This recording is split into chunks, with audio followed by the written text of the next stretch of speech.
В завершении выпуска к новостям спорта. Якутянин Андрей Кожемяка примет участие в первенстве России по боксу. Путевку Андрей получил, когда выиграл турнир в Уссурийске и стал лучшим на Дальнем Востоке в весовой категории свыше 80 килограмм.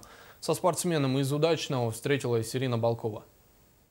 Когда перед родителями маленького Андрея встал выбор, каким видом спорта должен и может заниматься их ребенок, у папы, как и у самого мальчика, не возникло сомнений, что это должен быть именно бокс. Поскольку этот вид спорта, набирающий популярность, призван, по мнению мужской половины, из мальчиков сделать мужчин, а девочек привести в форму и сделать их занятия более увлекательными. В этом турнире участвовало около 15 команд со всего Дальнего Востока. Я выступал в категории свыше 80 килограмм. У меня были тяжелые противники. В полуфинальном бою у меня был противник с Хабаровского края.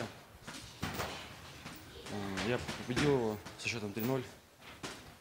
Потом в финале я встретился с Сахалинским. Парень из Сахалина был.